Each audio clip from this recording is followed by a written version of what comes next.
코스닥 전체로 보면은 굉장히 지금 좋지 않죠. 코스닥이 지금 이제 지하실이 아니라 거의 뭐 좀 번지 점퍼도 지금 내려가고 있기 때문에.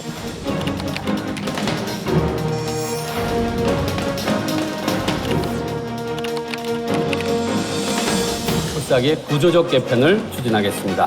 세그먼트 분리를 통해 대표 기업을 선별하고 기관 투자자의 벤치마크 지수 편입 지원, 연계 ETF 개발 등 안정적 투자 기반을 마련하여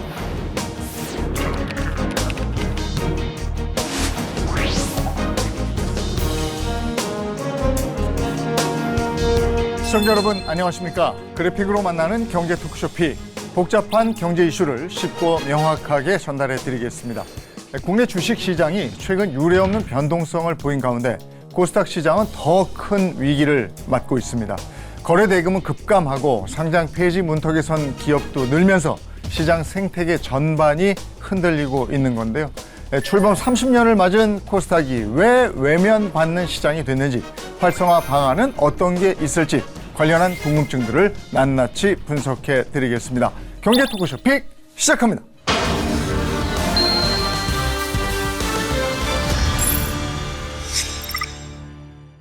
네, 오늘 함께해 주실 분들 소개해 드리겠습니다. 먼저 이정환 한양대 경제금융학부 교수 모셨습니다. 어서 오십시오. 네, 박상현 IM증권 리서치센터 전문위원 모셨습니다. 어서 오십시오. 그리고 이슈를 보다 쉽게 전해줄 조문경 기자도 함께하겠습니다. 어서 오세요. 안녕하세요. 네. 국내 주식시장 변동성, 롤러코스터에 비교를 하곤 하는데 코스닥도 마찬가지죠. 코스닥은 어떻습니까? 변동성이. 네, 한국거래소에 따르면 코스닥 지수는 지난달 30일 기준으로 644.78까지 떨어졌는데요. 이는 이재명 대통령 취임일인 2025년 6월 4일 종가를 밑도는 수준으로 불과 한 달 만에 900선에서 600선으로 주저앉았습니다. 지수뿐 아니라 시장 유동성도 함께 악화했는데요. 금융투자협회에 따르면 코스닥 거래대금은 정부 출범 당시 6조 7,751억 원에서 지난달 30일 4조 4,688억 원으로 약 34% 감소했습니다. 같은 기간 시장 전체 신용 거래 용자 잔고는 18조 5,144억 원에서 32조 1,531억 원으로 약 74% 증가했지만 코스닥 신용 잔고는 7조 7,219억 원에서 6조 6,445억 원으로 약 14% 줄었습니다. 그래도 얼마 전에 한때는 코스닥이 한 1,000도 보이고 이러지 않았어요? 예, 뭐 이재명 정부 들어와서 이제 자본시장 육성, 뭐 코스피 시장도 사실 그 분위기에 뭐 편승해서 상당히 급상승을 했고, 뭐 코스닥에 대해서도 뭐 3,000포인트 달성이라는 어떤 목표를 이제 제시를 하면서 이제 코스닥도 뭐 움직이는 듯한 모습을 보였지만 지난 4월부터 사실은 좀 급락을 좀 한 상황들이고요. 코스닥은 한 29.9% 정도 이제 하락을 한 상황들입니다. 특히 4월 고점 대비로는 약 거의 한 47%, 거의 50% 가까이 사실은 급락을 했기 때문에 어찌 보면 지난 글로벌 금융위기 당시 제가 이제 조사를 해보니까 그때 한 7% 정도 고점 대비해서 하락을 했었고, 팬데믹 직후에는 약 한 고점 대비해서 한 40% 하락을 했으니까 사실 거의 글로벌 금융위기에 버금가는 지금 단기 급락 장세를 좀 보이고 있다고 봐야 될 것 같습니다. 코스닥은 좀처럼 오르질 않더라고요. 뭐 이게 코스닥에서 돈이 사라진 것이냐, 그렇다란 평가보다는 아무래도 좀 코스피 쪽으로 많이 간 것이 아니냐. 코스피 쪽에 또 투자 자금들이 많이 모이다 보니까, 또 반도체 업황이라든지 이런 것들이 있다 보니까 코스피 쪽으로 많이 간 것이 아니냐는 의견들은 좀 존재하는 것 같다는 말씀은 아마 드려야겠습니다. 근데 이제 아무래도 수급에 민감하다 보니까 돈이 빠져나가면서 주가도 많이 좀 하락하고 있는 이런 양상이 아닌가 평가를 하고 있는 것 같아요. 지금 이런 겁니까? 코스닥의 부진 배경에 코스닥에 있던 돈이 코스피로 간 겁니까? 아무래도 이제 반도체 랠리 자체가 워낙 강하다 보니까 사실은 뭐 코스닥에 투자하기보다는 사실은 반도체, 또 반도체 ETF 쪽으로 자금이 이제 쏠려간 부분들이 있고, 특히 이제 저희가 계속 이제 수익적이 얘기되고 있는 이 개별 종목 ETF가 사실은 출시된 이후에 코스닥 시장에서 자금들이 상당 부분 이탈을 했다라고 봐야 될 것 같습니다. 5월 27일 개별 종목 레버리지 ETF가 시작된 이후에 코스닥 거래 규모가 약 한 50% 이상 사실은 좀 하락을 했으니까요. 상당 부분 자금이 이제 코스피 시장으로 이동을 했다라고 좀 봐야 될 것 같고, 좀 부양 정책 자체가 상당히 좀 지연되고 또 실망감도 있는 상황에다가 사실은 또 야심차게 도입됐던 이제 액티브 코스닥 ETF도 사실은 뭐 출발 초기에는 상당히 좋았지만 그 성과 자체가 상당히 뭐 아무래도 코스닥 시장이 하락을 하다 보니까 했고, 전체적으로 자금으로 하여금 코스닥 시장보다는 코스피 시장으로 이동하게 되는 여러 가지 좀 배경이 된 것 같습니다. 아무래도 코스닥은 개인 투자자들이 많죠. 개인 투자자에 맞는 듯한 이야기는 이제 연금 투자자들이 아닌 이상은 굉장히 액티브하게 트레이딩한다, 그러니까 투자를 많이 한다라고 아마 이해하시면 될 것 같고요. 그 이야기는 어떤 거냐면 단기적으로 수익을 많이 올릴 수 있는데 빨리 옮겨갈 수도 있는 이런 상황이다라는 말씀 드릴 수 있을 것 같습니다. 특히나 이런 반도체 주식의 변동성이 굉장히 큰데 이 레버리를 통해서 수익을 얻고자 하는 개인 투자자들 굉장히 많이 이전을 한 것이 아니냐라는 그런 입장이다. 단일 종목 레버리지 ETF에 대한 얘기도 해주셨는데, 그렇다면 이 단일 종목 레버리지 ETF가 코스닥 거래에 구체적으로 얼마나 영향을 미치는 겁니까? 한국거래소 코스닥 거래대금 데이터 분석 결과 5월 27일 단일 종목 레버리지 상품 출시를 기점으로 코스닥 시장의 일평균 거래대금은 14조 5,869억 원에서 8조 8,561억 원으로 39.3% 감소했습니다. 시가총액 규모별로 보면 중소형주 위주의 거래대금이 큰 폭으로 감소했는데요. 코스닥 대형주는 일평균 거래대금이 2% 감소한 반면 중형주는 60.4%, 소형주는 61.1% 줄어 차이를 보였습니다. 거래량으로 봐도 흐름은 같은데요. 같은 기간 대형주 거래량은 16.4% 감소하는 데 그쳤지만 중형주는 55.9%, 소형주는 52.8% 줄었습니다. 특히 거래량 감소분 가운데 소형주가 차지하는 비중은 75.4%에 달했는데요. 거래대금 감소는 중형주와 소형주가 비슷하게 나뉘었지만 실제 거래량 자체가 사라진 곳은 저가주가 몰린 소형주에 더 집중됐다고 볼 수 있습니다. 코스닥 시장 안에서도 이게 또 양극화가 심하다고 그러던데 그건 어떻게 나타나고 있습니까? 한국거래소에 따르면 코스닥 시가총액 상위 50개 종목 가운데 반도체 기업은 19개, 제약 바이오 기업은 15개로 나타났습니다. 코스닥을 움직이는 양대축이 사실상 반도체와 제약 바이오인 셈인데요. 문제는 두 업종의 주가 흐름이 엇갈리고 있다는 겁니다. AI 투자 확대로 반도체에 자금이 몰리는 반면 제약 바이오는 장기간 투자 심리 위축과 자금 조달 악화에 발목이 잡혀 있는데요. 실제 제약 바이오 종목으로 구성된 코스닥 150 헬스케어 지수는 마이너스 18.66%로 부진한 성적을 낸 반면 반도체 소부장 기업으로 구성된 코스닥 정보기술은 63.73% 뛰며 약진했습니다. 반도체가 좋다 보니까 그 밸류 체인에 있는 소부장 업체들이 사실은 뭐 당연히 그 곽강을 받을 수밖에 없는 부분들이고 또 투자 수익률 자체도 당연히 높은 부분들이기 때문에 그 부분으로 자금들이 자체가 많이 몰려간 부분들이 있고, 뭐 아무래도 이제 그 헬스케어라는 게 주로 이제 성장주다 보니까 사실 뭐 금리도 낮고 뭐 이러한 환경에서 사실은 이게 올라가는 부분들인데, 뭐 최근에는 어떤 금리 수준도 상당히 높은 데다가 또 하나는 이제 뭐 상반기에 여러 가지 임상과 관련된 어떤 부정적인 뉴스 자체가 상당히 좀 많이 나오다 보니까 뭐 헬스케어 업종에 대한 어떤 실망감 자체도 상당히 좀 큰 것이 아무래도 좀 양극화라는 부분에서 코스닥 시장에서 좀 나온 부분들을 좀 봐야 될 것 같고요. 쏠림 현상이라는 좀 부작용은 나쁜 있긴 하지만 투자자분들께서는 사실은 좀 이익 성장이 사실 뚜렷한 업종으로 사실은 이제 몰려가고 있다라는 부분은 또 한편에서 보면 또 긍정적으로 좀 볼 수도 있는 부분들이 아닌가 좀 보고 있습니다. 뭐 개별 제약주들은 뭐 60% 70% 이상 떨어진 종목들이 굉장히 많은 상황들이라 개인의 피해가 사실 지수의 움직임보다 더 심한 경우도 많다라고 보시면 될 것 같습니다. 아무래도 반도체는 올랐고 나머지 주식들이 떨어지다 보니까 지수가 많이 떨어진 상황이니까 반도체 오른 부분까지 감안하면은 제약이라든지 2차 전지 부분들은 더 손해가 더 심할 수 있다는 말씀은 아마 드려야 될 것 같고요. 코스닥은 제약으로 아무래도 대표가 되는데 제약 투자자들이 많다 보니까 지수보다 더 떨어진 것이 아니냐, 체감 수익률 같은 경우는 더 안 좋은 경우도 있는 것 같다는 말씀을 아마 드려야 될 것 같습니다. 코스닥 시장 내에 이런 양극화가 미치는 영향은 어떻습니까? 사실 이제 거래량이 줄어들게 되면은 여러 가지 악영향이 있습니다. 흔히 말해서 유동성 프리미엄이라는 게 올라가죠. 거래가 안 되면 안 될수록 가격이 형성이 안 되다 보니까 내가 주식을 팔 때나 살 때 굉장히 할인된 가격에 팔아야 되는 이런 양상들이 있겠고요. 주가 하락이 거래 감소, 그리고 또 투자자 이탈을 이끄는 악영향이 있다라고 아마 이해하시면 될 것 같고, 이 아랫단의 영향이 우량한 중소기업에까지 영향을 미치게 되고 이쪽에 유상증자 신규 투자도 어려워지게 이루어지는 것이 아니냐. 그래서 이렇게 되면 지수는 올라가지만 대형주는 올라가지만 또 하락하는 주식은 또 굉장히 하락하게 되는 K자 형태도 나타날 수가 있고 결국 시장의 유동성이 좋고 평가가 제대로 이루어져야 유상증자 같은 것들이 잘 이루어지면서 그 혁신 기업의 투자가 이루어지게 되는데 이런 것들 좀 막힐 수 있는 가능성 그쪽에 대한 우려까지 있다는 말씀은 아마 드려야 될 것 같습니다. 뭐 요번에 저희가 뭐 크게 경험을 했죠. 7월 한 달 동안 사실은 코스피 시장 자체도 쏠림 현상이 워낙 좀 극단적으로 가다 보니까 그것이 무너질 때는 사실 주가가 이제 큰 폭으로 좀 하락했. 이 경험이 사실은 이제 코스닥에도 뭐 그대로 적용된 부분들이 좀 있는 거고요. 그러니까 잘 가던 기업마저도 사실은 주가가 이제 안 좋게 되면 사실은 주가 하락 자체가 상당히 좀 커질 수 있는 리스크를 저희가 조금 확인한 부분들이 좀 아닌가 좀 생각을 좀 하고 있습니다. 거기다 아무래도 이제 코스닥 시장은 사실은 어떻게 보면 좀 수출 경기보다는 사실 내수라든지 뭐 이러한 쪽과도 사실은 많이 연관이 됐는데요.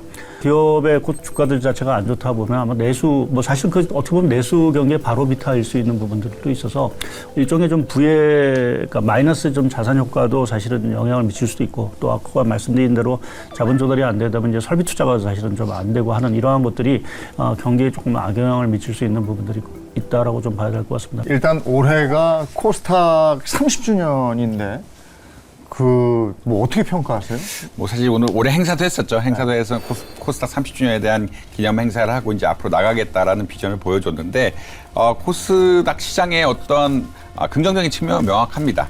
벤처 기업이라든지 바이오 기업, IT 기업에 대해서 투자를 받을 수 있게 함으로써 벤처 생태계 전반에 긍정적인 영향을 하고 있다고 보시면 될 것 같고요. 사실 우리나라 벤처 생태계가 정책 자금이라든지 이런 것들 좀 많이 의존을 하고 있는데 코스닥 시장이 없다라고 하면은 이런 정책 자금의 통로라든지 이런 것들이 전반적으로 막히면서 생태계 자체가 어떻게 보면 붕괴될 수 있는 이런 상황이었다라는 말씀은 드릴 수 있을 것 같습니다. 그래서 바이오 산업, 뭐 IT 산업 이런데 크는데 큰 기여를 하는 것이 아니냐라는 말씀을 아마 일단 드려야 될 것 같고요. 그래서 뭐 상장 초기에는 뭐 기업들이 300여 개였는데 지금 1,700여 개가 넘는 기업들이 있을 정도로 굉장히 기업들이 상장도 많이 이루어지고 이를 통해서 적극적인 투자를 받고 흔히 말하는 첨단 혁신 산업, 벤처라든지 바이오 IT 기업 육성에 큰 기여를 하고 있다라고 보시면 될 것 같습니다. 다만 이제 문제점도 조금 있긴 한데 아무래도 우량 기업들이 계속 코스피로 옮겨가고 있다. 코스닥 시장이 사실 나스닥 시장처럼 잘 되면은 옮겨가지를 않을 텐데 자꾸 우량한 기업들이 코스닥 시장에서 벗어나서 코스피 시장으로 이행하다 보니까 코스닥 시장의 자체 성장성 같은 것들이 조금 떨어지고 않고 있느냐는 의견들이 나오고 있고요. 사실 좋은 기업들이 나가다 보니까 기관들이 투자하기가 어렵고 그러면 기관 투자자 비중이 줄어들게 되면서 자본시장 효율성 같은 것들이 조금 손실이 있고 있는 이런 양상들이고 이렇기 때문에 뭐 부실 기업의 퇴출이 지연된다든지 이런 부정적인 영향까지 나타나고 있어서 정부에서도 여러 가지 개혁 방안을 내놓고 있는 이런 상황이다라는 말씀은 아마 드려야 될 것 같습니다. 아까 교수님께서 지적을 하셨습니다만 코스닥 시장에서 몸집을 키우면 코스피로 옮겨간단 말이죠. 이런 와중에 코스닥 시장이 굳이 필요하냐 이런 얘기까지 들리고 있습니다. 코스닥 시장의 존재 의미 그리고 필요성에 대해서는 어떻게 보세요? 코스닥 시장 반드시 사실 필요합니다. 왜냐하면 이제 혁신 성장 기업들은 담보물 같은 것들이 부족하기 때문에 은행 대출이 굉장히 어렵고 은행 대출이 어렵다는 얘기는 필요시에 유상증자 같은 걸 통해서 자금을 모집해야 되는 그러니까 주식을 팔아서 자금을 모집해야 되는데 그렇게 사실 코스피 같은 경우는 유상증자 같은 걸 잘 일어나지 않고 이게 오히려 뭐 부정적인 의미로 해석될 때도 있기 때문에 오히려 코스닥 시장에서 유상증자가 적절하게 일어나고 투자를 이어지면서 몸집을 불릴 수 있는 이런 기회다라고 아마 이해하시면 될 것 같고요. 결국 벤처기업들은 상장하는 게 목적이거든요. 기업을 키워가지고 스타트업 기업들이 상장을 하는 것이 목적이기 때문에 이런 혁신 기업들의 엑시 창구로서 중요한 역할을 하고 있고 이러한 기업들이 미래 성장 동력을 담보하는 중요한 시장이다라고 말씀드릴 수 있을 것 같습니다. 아무래도 첨단 성장 기업들은 코스닥 시장에 많이 몰려 있기 때문에 이 시장이 형성이 되지 않으면 해외로 자본 유출이 될 것이라는 또 우려도 심각하게 있기 때문에 잘 활성화하는 게 중요하지 이 시장 자체가 존재 의미가 없다. 뭐 이렇게 이야기하기는 조금 어렵지 않나 이렇게 생각을 하고 있습니다. 더구나 우리가 지금 AI 시대를 맞이해서 정부도 지금 공격적으로 AI 투자를 늘리겠다라고 하는 부분들이어서 우리가 이제 혁신 기업이라는 부분 자체가 아무래도 미래 성장의 동력이 될 수밖에 없는 부분들 이러한 부분을 좀 생각해 보면 우리가 이 코스닥 시장 자체를 상당히 육성을 해야 되는 부분들인 것 같고요. 중국 같은 경우도 최근에 이제 AI 또 반도체 기업들을 육성하기 위해서 중국 정부가 전략적으로 사실은 상당히 지원을 해주고 그러한 기업들이 대부분 이제 과창판이라든지 이러한 우리나라 코스닥 시장과 같은 쪽으로 자금 조달에 상당히 성공을 하고 있어. 그 성과가 나고 있다는 측면에서 보면 뭐 꼭 우리가 뭐 미국의 나스닥 시장을만 보는 것이 아니라 중국의 어떤 이러한 상황들을 보더라도 코스닥 시장이 분명히 순기능을 해야 되는 것들이 분명히 있다라고 좀 말씀을 드리는 게 맞을 것 같습니다. 과창판은 잘 되고 있는 것 같더라고요. 최근에 뭐 창신 메모리 같은 경우도 보면은 뭐 우리나라 반도체를 뭐 위협한다라는 소리가 나올 정도로 이제 반도체 불개의 어떤 대표적인 어떤 성격을 좀 갖고 가고 있고요. 아무래도 이제 정부가 뭐 보조금이라든지 뭐 이러한 뭐 조금 지원하는 부분들이 있긴 하지만 여하튼 이렇게 과창판을 통해서 이제 IPO에 성장하고 그 자금을 가지고 또 다른 또 투자를 계속한다라고 하면 정말 중국 정부가 원하는 그 반도체 불개 정책 자체가 성공할 수도 있는. 그러니까 그것이 궁극적으로는 또 우리나라라든지 미국의 AI 패권에 상당히 좀 도전을 좀 할 수도 있는 부분들이어서 이러한 그 자본시장의 기능이라는 것들이 순기능이 분명히 있다라는 부분, 이러한 부분을 저희가 좀 되새겨 볼 필요는 있는 것 같습니다. 근데 우리나라도 현 정부가 그 코스닥 살려보겠다고 활성화 정책 많이 내놓은 걸로 알고 있는데 그때만 반짝 올랐다가 지금 희지부지한 것 같아요. 왜 이렇게 안 먹히는 겁니까? 지수에 좀 초점이 맞춘 정책들이 주로 많지 않았나 좀 생각을 하고 있습니다. 그러니까 기본적으로 코스닥 시장에 안고 있는 구조적인 문제들, 뭐 이러한 것들을 개선하기보다는 코스피 5천, 코스닥 3천 이렇게 조금 지수의 상승을 좀 부추기는 어떤 정책을 하다 보니까 단기적으로 유동성이 들어가서 수익률을 챙기고 그냥 빠져나오는 이 정도의 어떤 그 시행착오가 계속 이제 되고 있다라는 부분 자체가 상당히 좀 문제인 부분들인 것 같고요. 또 이렇게 코스닥 시장이 이제 활성화되지 못하는 것은 국내 경제가 안고 있는 구조적인 문제도 있다라고 저는 보고 있는데요. 아무래도 이제 코스피 시장 자체는 주로 이제 대형 수출 기업들이 아무래도 시총 상위를 이제 차지하면서 있는 반면에 이제 코스닥 시장 같은 뭐 바이오, 물론 이제 2차 전지라든지 뭐 소부장도 있긴 하지만 대부분 이제 내수 업종 자체가 상당 부분 이제 많이 포진하다 보니까 국내 경제 자체가 이제 양극화 이 전실에서 코스피 시장 자체는 당연히 기업들의 이익이 늘어날 수밖에 없는 상황들이지만 코스닥 시장은 이제 이익 자체가 워낙 안 좋은 상황들 뭐 이러한 상황에서 이제 정부 정책이라는 부분 자체가 실효를 얻기가 이게 아무래도 좀 타이밍이 좀 잘 맞아야 되는데 그 타이밍 자체가 좀 이제 정부의 어떤 정책만으로 이 코스닥 시장을 좀 활성화시키는 데는 좀 한계가 있지 않았나 좀 생각을 하고 있습니다.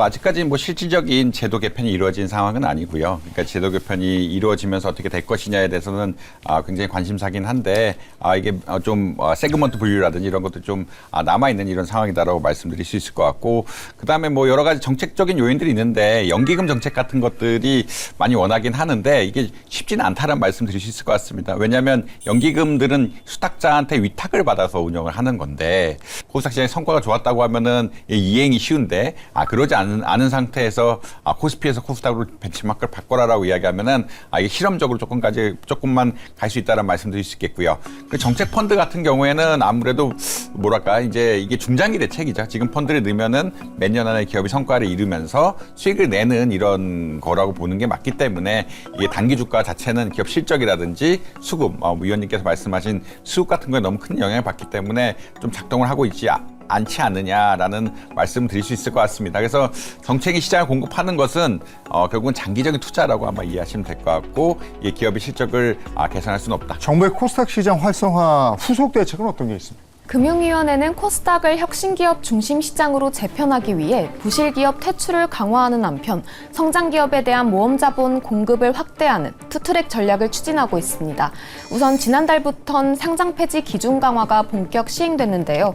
코스닥 상장 유지 시가총액 기준은 기존 150억 원에서 200억 원으로 상향되고 주가 1,000원 미만인 동전주에도 상폐 요건이 적용됩니다. 혁신기업에 대한 성장 자금도 기존 바이오 중심에서 인공지능과 우주, 에너지 등으로 확대했는데요. 올해 중 추가 대상 산업도 순차적으로 도입할 예정입니다. 이 밖에도 국민참여형 국민성장펀드와 기업성장집합투자기구 BDC를 통해 성장산업 투자 지원 범위를 넓힐 계획이고요. 코스닥 승강제를 도입해 우량기업 중심의 시장 구조를 만들어갈 것으로 보입니다. 네, 상장 폐지 기준이 강화됐다. 지금 뭐 말씀해 주셨는데 그 효과에 대해서는 어떻게 보십니까? 아무래도 한계 기업들이 빨리 좀 나가 있어야 지수 상승 역시 또 기대할 수가 있거든요. 이런 기업들이 주가의 하락을 유도하거나 주가의 상승을 막는 이런 역할을 할 수가 있기 때문에 어떻게 보면 한계 기업을 조기 정리할 수 있다. 이에 따른 또 작전 세력들, 이게 또 부실 기업들의 아무래도 유동성이 작고 가격이 왔다 갔다 변동성이 크다 보니까 작전 세력들이 또 많이 붙어가지고 시세 조정 같은 것들을 할 수가 있는데 그런 부분을 차단하는 긍정적인 측면이 있고 결국은 이거 시장의 신뢰를 높이면서 자본시장의 효율성을 증가하고 중장기적으로는 뭐 좋은 대책이 될 수 있다라는 말씀 드릴 수 있을 것 같습니다.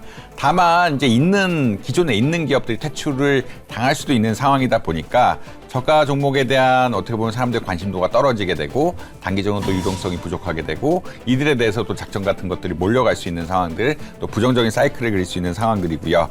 결국 상장 폐지 예상 기업들에 대해서는 사실 아무도 사려고 하지 않기 때문에 소액주주에 대한 피해까지 좀 우려가 되는 이런 상황들이라는 말씀은 아마 드려야 될 것 같습니다. 상장 폐지되고 뭐 여러 가지 규제가 있고 하면 그 투자 손실 부분이 소액주주들한테 집중되는 우려가 또 있을 텐데 어떤 보완책이 필요할까요?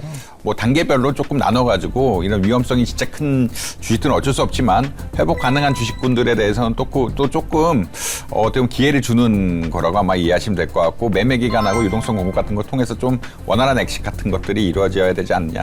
사실 가장 좋은 거는 M&A가 되면서 빠져나가는 게 가장 좋긴 하거든요. 이제 M&A 펀드라든지 이런 것들 좀 적극적으로 운영함을 통해서 어떻게 보면 기술력이 좀 있지만 경영이 잘못돼서 잘못되는 기업들을 살려낼 수 있는 방법들은 어떻게 보면 연구를 좀 해야 된다 이런 말씀드릴 수 있을 것 같고 그다음에 아무래도 이제 실제로 문제가 됐던 기업들 뭐 허위공시 기업들에 대해서는 좀 처벌을 강화하면서 이제 좀 살릴 수 있는 기업하고 살릴 수 없는 기업들에 대한 시그널을 주고 살 수 있는 기업들이 누가 사가게끔 하는 것들이 아무래도 가장 좋은 방안이긴 하다는 말씀 드려야 될 것 같습니다. 네. 자금 조달 측면에서도 그렇고 활성화 측면에서도 그렇고 2차 국민성장 펀드에 기대를 좀 걸어보는 측면도 있는데 1차 때 성공을 했고 이제 9월에 2차 국민성장 펀드가 나오는데 이 펀드 자금이 아무래도 코스피보다는 코스닥 쪽으로 많이 가는 거잖아요. 네. 성과는 흥행이 될까요? 어떻게 될까요? 그래서 뭐 흥은 되겠지만 1차만큼의 흥은 기대하기 좀 어렵지 않을까 좀 생각을 하고 있습니다. 아무래도 이제 1차 당시에는 국내 주식시장 자체가 워낙 이제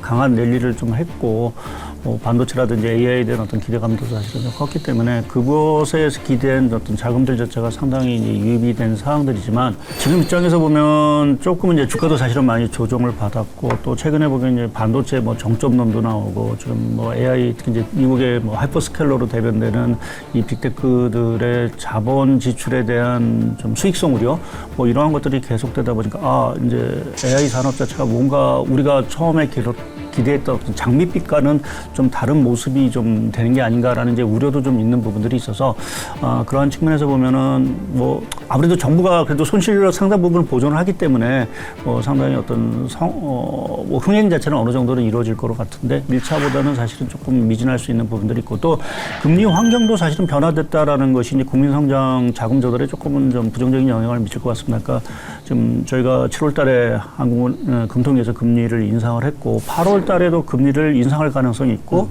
올해 또 추가적으로 더 인상할 가능성도 배제할 수 없는 상황들이어서 지금은 자금들 자체가 뭐 이 수익률 자체가 좀 불투명한 상황들에서 꼭 국민성장 펀드로 가기보다는 오히려 이제 저축성 예금이라든지 이러한 쪽으로 또 갈 수도 있는 상황이어서 1차보다는 조금은 좀 저조한 어떤 성과가 나오지 않을까 좀 보고 있습니다. 결국은 이 펀드에 사는 것이 세제 혜택을 받는 게 큰 목적이기도 해서 그다음에 손실 완중 장치, 그러니까 정부가 20% 정도 백업을 해준다는 그런 것도 기본적으로 깔려 있어서 1차만큼 위원님 말씀처럼 뭐 1차만큼은 안 되겠지만 그래도 팔려 나갈 가능성은 충분히 있는 것 같다라는 말씀 드릴 수 있을 것 같습니다. 다만 이제 펀드의 수익이 얼마나 나느냐는 좀 다른 이슈인데 이게 국민성장 펀드란 것이 코스닥 시장 자체에 투자하지만 비상장 기업에도 굉장히 많이 투자를 하거든요.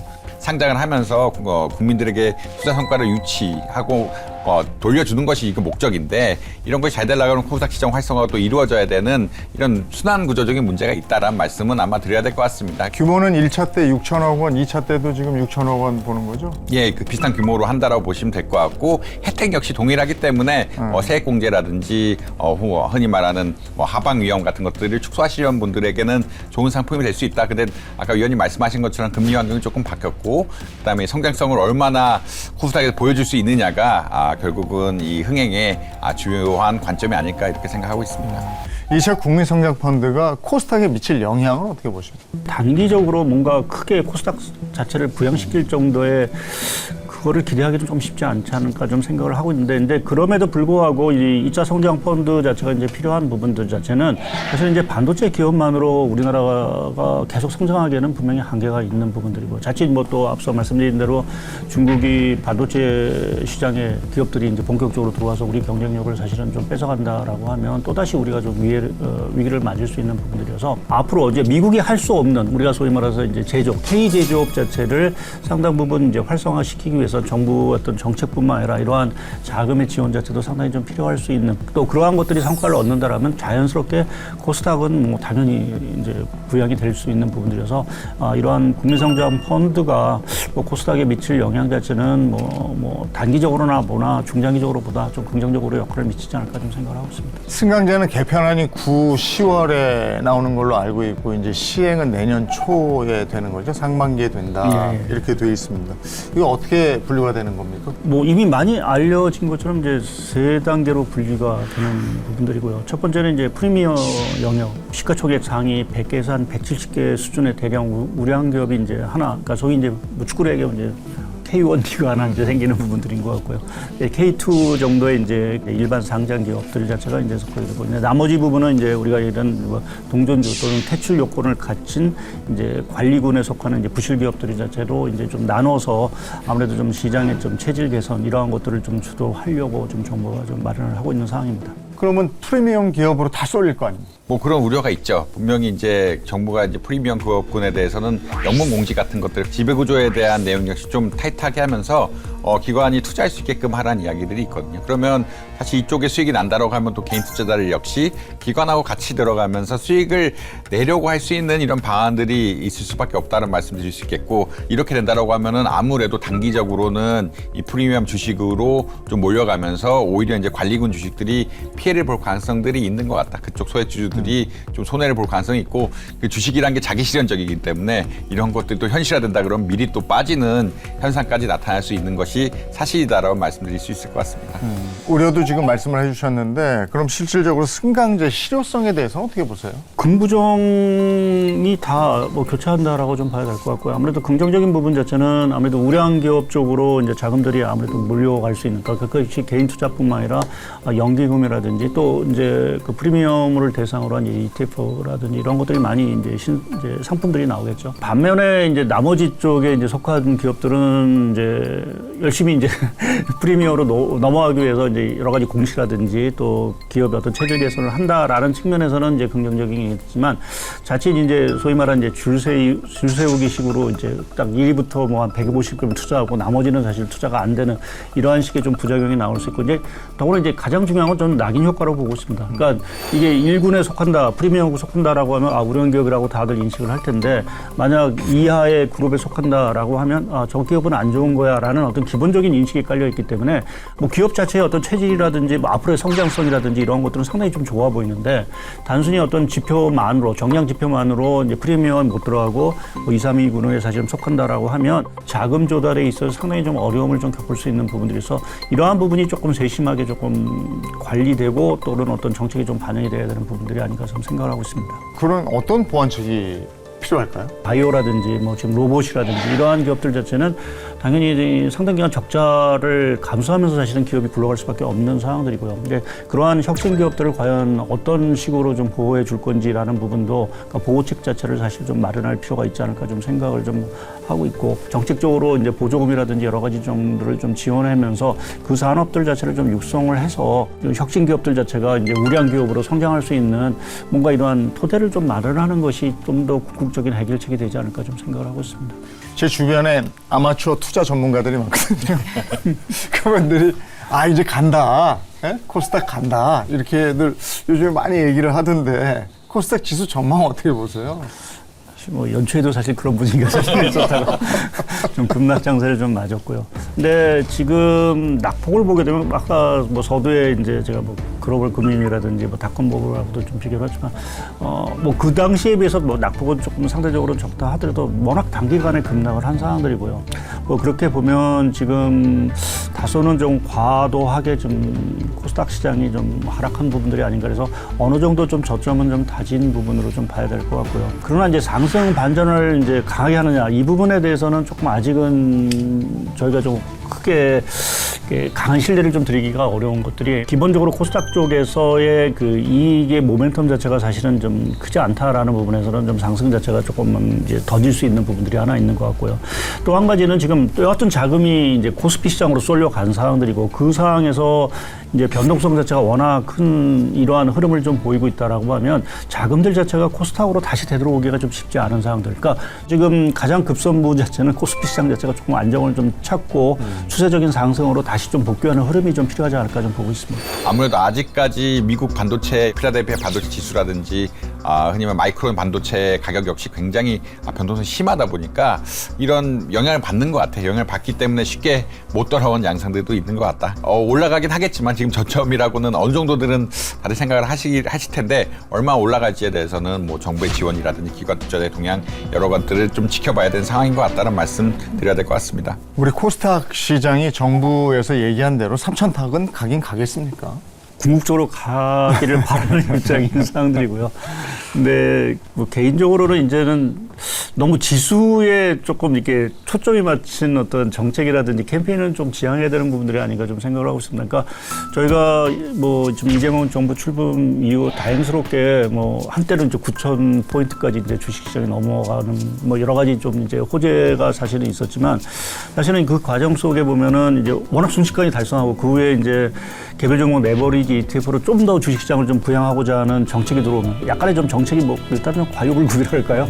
뭐 이런 식으로 조금은 너무 지수 추정을 하는 이러한 정책들이 추진되다 보니까 그 부작용이 일부 쏠림 현상으로 나오고 있고 뭐 개인 투자자분들을 탓할 수 있는 부분은 아니지만 여하튼 자금이 계속해서 증시로 이게 너무 쏠려오면서 이게 조금은 좀 과도한 어떤 상승이 결국은 이제 저희가 지난 한 달 동안 큰 어떤 화를 좀 입었었던 부분들인데 이 코스닥 시장이 그동안 왜 못 오르는지에 대한 부분을 정확하게 진단을 하고 기업들 자체가 원활한 어떤 자본 조달 기능을 순기능을 할 수 있는 그러한 시장으로 좀 만드는데 좀 정책적인 포커스가 좀 맞춰져야 되는 부분들이 아닌가 좀 생각을 하고 있습니다. 이제 PBR 그냥 기준으로만 보면은 코스피는 굉장히 좀 낮은 기업들이 많은데 코스닥은 그 정도는 아니거든요. 그 정도는 네, 아니다? 그 정도는 아니기 때문에 사실 이제 흔히 말해 저평가 논란에 있어 왜냐하면 영업이익 같은 걸 좀 안 좋은 기업들이 워낙 많아가지고 그런 논란이 좀 벌어지고 있다. 그러면 반대로 이야기하면 실적을 많이 쌓으면 주가가 빨리 오를 가능성도 분명히 있다라는 말씀으로 아마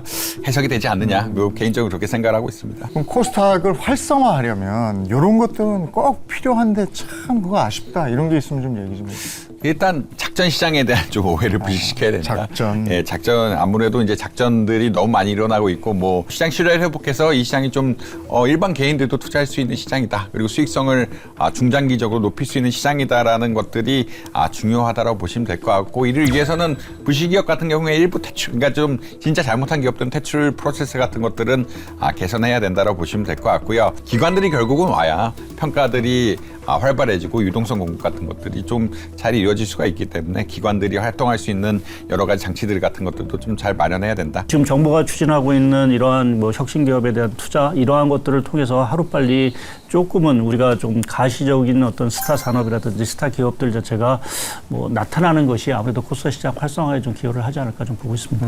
요즘 같은 때 코스닥 시장에 좀 투자하고 싶다 하는 분들은 어떻게 해야 됩니까? 지수를 결국 갖고 계신 분의 입장에서는 지금 말씀드린 대로 좀 지수 자체가 거의 저점에 왔다라는 부분에서는 조금 긴 호흡에서 좀 보유를 하시는 것도 사실은 맞지 않을까 좀 생각을 하고 있고 만약 신규로 투자를 하시고 싶은 분이라고 한다라고 하면 저는 시점 자체를 좀 그러니까 정부 정책에 따라서 시장이 좀 재편된 이후에 지금 아무것도 이제 기업의 분류라든지 이런 것들이 잘 불명한 부분들이어서 뭐 섣불리 투자하기보다는 좀 시장 재편 이후에 좀 참여를 좀 권고해 드리는 부분들이고 그 위에 사실 뭐 우리가 프리미엄 이제 지수가 나오겠죠.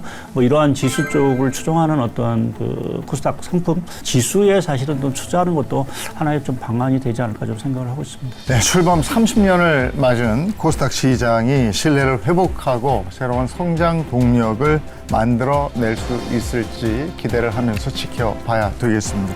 경제 토크쇼 픽 오늘 여기까지 하죠. 고맙습니다.